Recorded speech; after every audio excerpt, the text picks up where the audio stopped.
We're in your neighborhoods, covering the stories that matter the most to you. What's making news near you? Dire water worries. With severe drought on the Colorado River, we'll show you how the city is utilizing other resources to keep the water flowing. Plus, a key bill that changes Medicaid and extends trillions of dollars in tax cuts has been passed by the House Budget Committee. We'll show you the impact it could have in your neighborhood. Plus, more money woes. More Americans are thinking about filing for bankruptcy. We'll show you what your other options are if you're in overwhelming debt. Your Chris 6 News starts right now.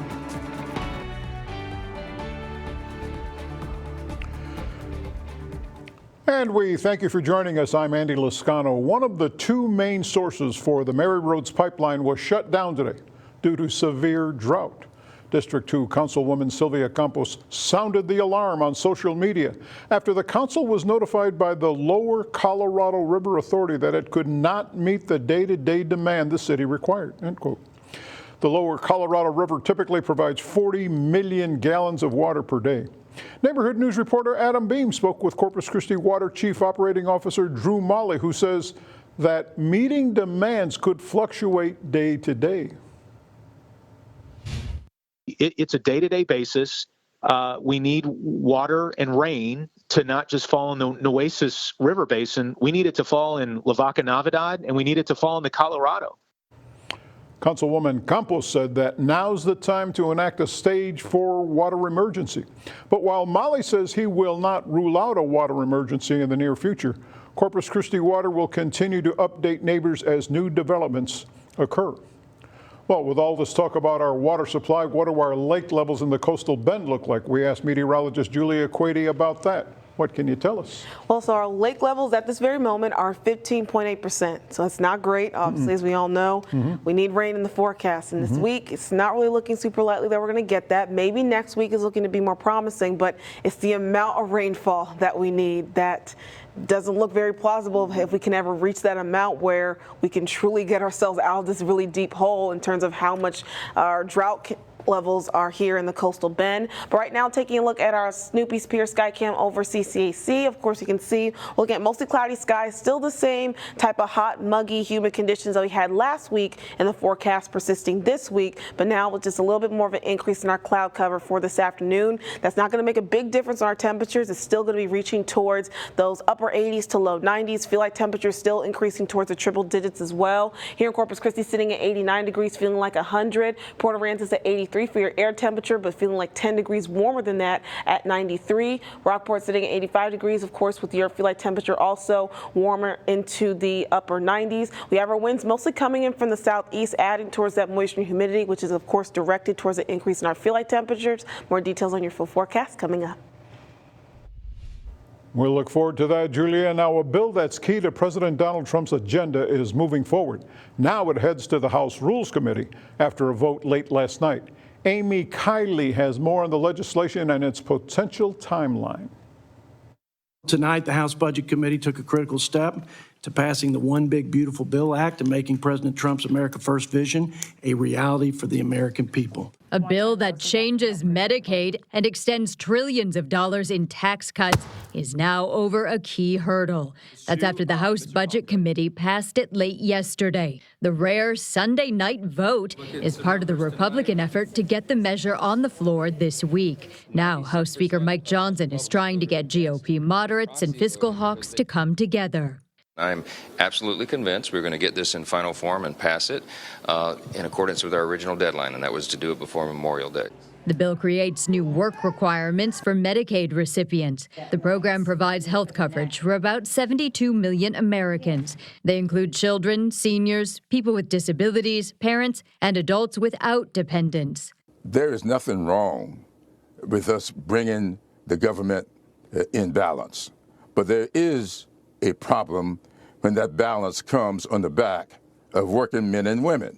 Last night's passage follows a failed Budget Committee vote on Friday. That's due to a few hardline Republicans who wanted changes, like moving up the timeline for Medicaid work requirements. This bill falls profoundly short. It does not do what we say it does with respect to deficits. I'm Amy Kiley reporting. Well, here back at home, community supporter Pete Trevino is organizing a benefit to help Ronnie Pointy Boots Mathis. We've reported that Mathis was diagnosed with stage 4 prostate cancer. Doctors have given him 6 months to a year to live. His friends and family started a GoFundMe page to help with his medical and living expenses. And Trevino's helping as well by selling pulled pork sandwiches at the Hi-Ho Drive-In. That's at 3945 Baldwin at noon on Saturday, June 14th. Now, the details, more details, are within the QR code on your screen, and money raised from the event goes towards Ronnie's medical treatments and expenses.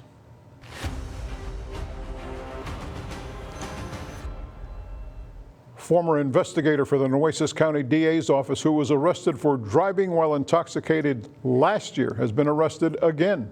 Arturo Gallegos was taken into custody over the weekend on another DWI charge. 6 investigators obtained body cam footage from his 2023 arrest. It shows Gallegos presenting his district attorney ID and repeatedly requesting professional courtesy before officers arrested him. Police records indicate his blood alcohol level was nearly twice the legal limit. And according to state records, Gallegos currently serves as an unpaid reserve officer for Nueces County Constable Precinct 3. We contacted the constable's office for comment, but they have not responded to us. TxDOT's Click It or Ticket campaign kicks off today. It's a statewide initiative to educate neighbors about seatbelt safety and enforcement. So through June 1st, TxDOT's teaming up with law enforcement across Texas, focusing on ticketing drivers who fail to buckle up or secure their kids in car seats. According to TxDOT, wearing a seatbelt reduces the risk of dying in a crash by 45% for people in the front seat of passenger cars and by up to 60% for people in pickup trucks. Texas law requires everyone to buckle up and children younger than 8 years of age to be in a booster seat, or else it could cost you up to $250 plus court fees. Well, the future for President Trump's wide-ranging tariffs is still unclear, but economists say higher prices are likely around the corner. Scripps News Group's Stephanie Liebergen explains why some families are getting more concerned about their outstanding debts. The average American family has over $105,000 in debt, and a recent report shows bankruptcies could go up soon. But bankruptcy isn't the only option for families facing overwhelming debt.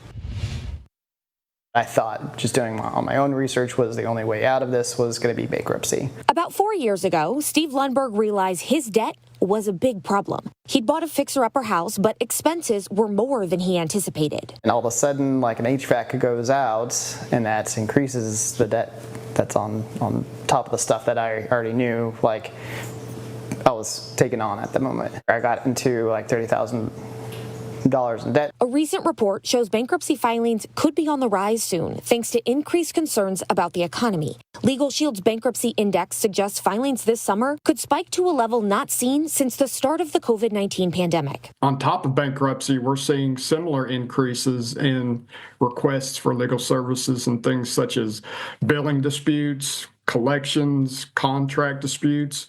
Those things are leading indicators for future calls for bankruptcy. If every month you're borrowing to make ends meet, you are a serious candidate for bankruptcy. Americans are being told to expect prices to go up, and attorney Ben Farrow believes that is why more families are thinking about bankruptcy. And once that uncertainty hits, you start looking at your own budget without a lot of savings, or even if you had a savings, if you don't have 3 to 6 months of savings, you're probably a little bit scared right now. In Lundberg's case, he was able to get help from a debt counselor, and about 2.5 years later, his finances were back under control. I'd say the biggest lesson was to control your fear around money, but also look at alternatives. Weigh your options. Don't just pick the first thing that says, hey, you should do bankruptcy. He followed a strict budget and was able to negotiate lower interest rates for his outstanding debt. That's something most creditors will consider, and it can be a big help if you're hoping to avoid bankruptcy. Stephanie Liebergen, Scripps News Group, Olathe,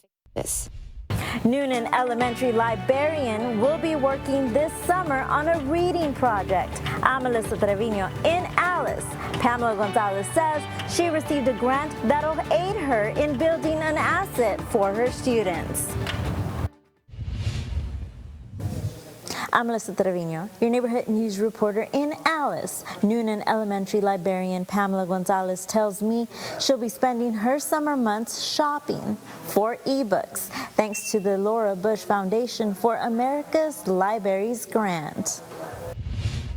I feel kind of sad because I really liked the library where there was tons of books. Hannah Ivara loves to visit the library Because books are important and you can start learning stuff from the books, like informational books and other humor books. But as the school year ends, she won't have the option to visit her campus library to read her favorite books. Noonan librarian Pamela Gonzalez will be spending $5,000 over the summer to build the campus ebook library. Now it's really hard, to get children to actually open books and read.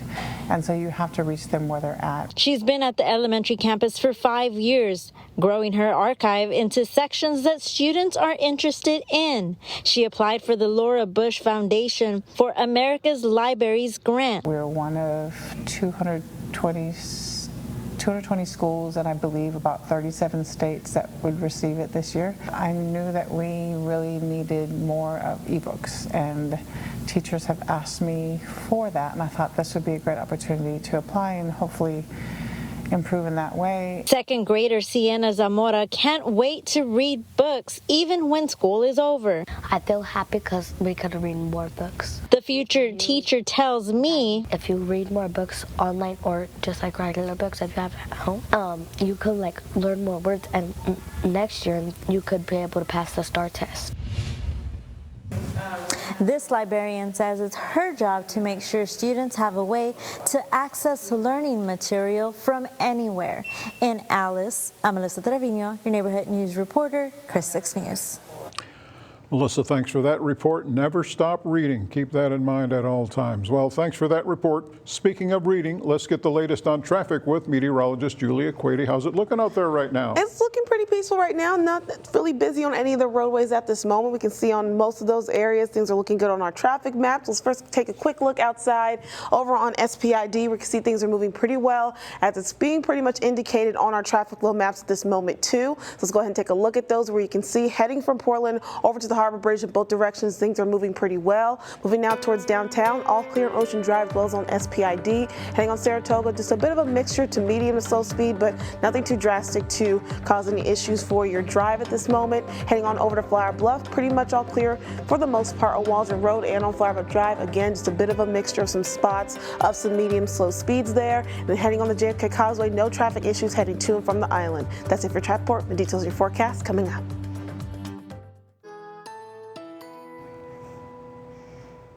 Hey there, welcome back. I'm meteorologist Julia Quady. We're looking at extra cloud cover in our skies for us this afternoon, but that's not going to make a big of a difference in terms of where our air temperatures and flight temperatures are at here in the coastal bend across the region. We're still going to be dealing with the exact same conditions that we had last week, persisting to the forecast for a majority of this week. Right now, taking a look at our live Sand Dollar City sky cam over in Port Aransas. You can see hints of that blue sky, but again, those clouds are going to be a bit of a mainstay in our forecast just due to that increase in moisture and humidity coming in from those southeasterly winds. But again, those clouds are not going to make a big difference in regards towards our temperatures. We're still going to be looking at across the coastal bend, reaching towards the upper 80s, low 90s, or even towards the triple digits for your air temperatures for areas that are further out west, more further inland neighborhoods like over in Freer, Cotulla, sitting at 104 and 102 respectively for your current air temperatures. Here in Corpus Christi, sitting at 89, feeling like the triple digits though at 100 degrees on the dot. 90 over in Robstown, feeling like 105. So again, that moisture and humidity coming in thanks to those southeasterly winds.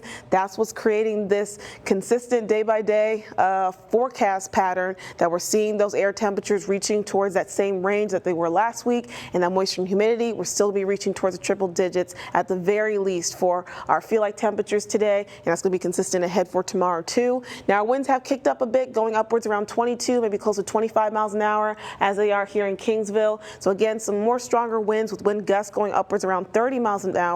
But it's not really the type of winds that we're seeing in terms of their speed. It's the wind direction that is, of course, leading the charge in terms of giving us this weather pattern that we appear to be stuck in, with those well above average temperatures and skyrocketing feels like temperatures because of that moisture content coming into the area from those southeasterly winds well throughout the area into that oppressive zone, with those dew point values reaching towards the upper 70s. Now, looking ahead towards the next few hours, we'll see a bit of a decrease in our feel like temperatures, going back down towards the upper 80s overnight. But again, looking ahead towards tomorrow afternoon, we'll still be looking at those feel like temperatures still going back upwards towards the triple digits here in Corpus Christi and throughout the region, looking ahead towards tomorrow afternoon on your Tuesday. Now, thankfully, we're not in the zone where we need any heat alerts, so specifically heat advisories. As we all know, we need to at least see feels like temperatures reaching towards 110 degrees or more and need to stay in that range at least for 2 hours or more. We're not in that criteria, so thankfully we don't have any heat alerts on deck,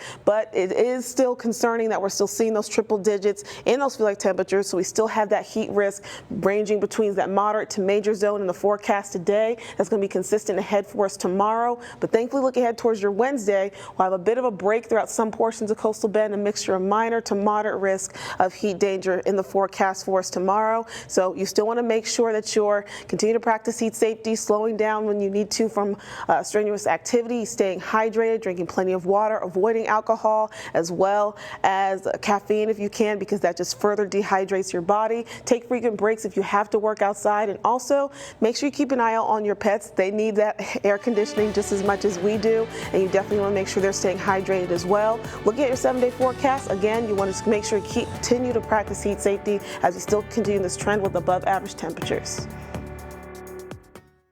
You're watching Chris 6, part of the Scripps News Group. Well, it's a critical part of our overall well-being. Mental health plays a role in how we think, how we feel, how we act. And experts say caregivers and parents greatly influence the development of a child's mental health habits. So tonight, Mandy Gaither shows us how to talk to children about their mental health so they can be set up for success. You take care of their physical health, and experts say it's just as important for parents to help children develop good mental health. It's natural for us to not bring things up until it's top of mind or until it's a problem. The issue with that is that kids are looking to us. They need a guide. Licensed therapist Jody Baumstein with Children's Healthcare of Atlanta says when parents talk about mental health, be open and honest. If it's never talked about, that's sending a message that it's off limits. Instead, she says to create a comfortable space where kids can ask questions, talk about feelings, and grow into adults who do that. She says to normalize these conversations. Validate their questions, their curiosity, their confusion, whatever feelings they have, validating that experience. That's what creates a sense of safety. Baumstein says it's also important to use age-appropriate language that's clear and concise so that it doesn't feel like it's over their head. She says to also check for clarity, making sure a child understands. Finally, Baumstein says to encourage them to not only ask for help, but to receive it. And she says a good way to do that is by modeling it yourself. Show them that it's okay to talk to a friend, lean on someone for support. It's also okay to get help from a licensed professional. For Health Minute, I'm Mandy Gaither. You're watching Chris 6, part of the Scripps News Group. All right, one last check on our weather with meteorologist Julia Quady. So at the risk of sounding like a broken record, this is what we're in store for the next 2 or 3 months? Yeah, this is it. More, honestly. So even though we are technically above average, this is going to be technically the average by the time we reach next month. So this will be our norm probably throughout the rest of our May, then heading towards June. But yeah, well above average temperatures are going to continue to be in the forecast. We'll see those winds continue to pile on up throughout this week as well. But you still want to make sure you're practicing heat safety, because even though those air temperatures are barely making it towards the 90s as we head towards the latter half of this week, feel like temperatures will still continue to range towards the triple digits. So again, continue to practice heat safety to keep yourself safe under all this sunshine and above average temperatures in the area.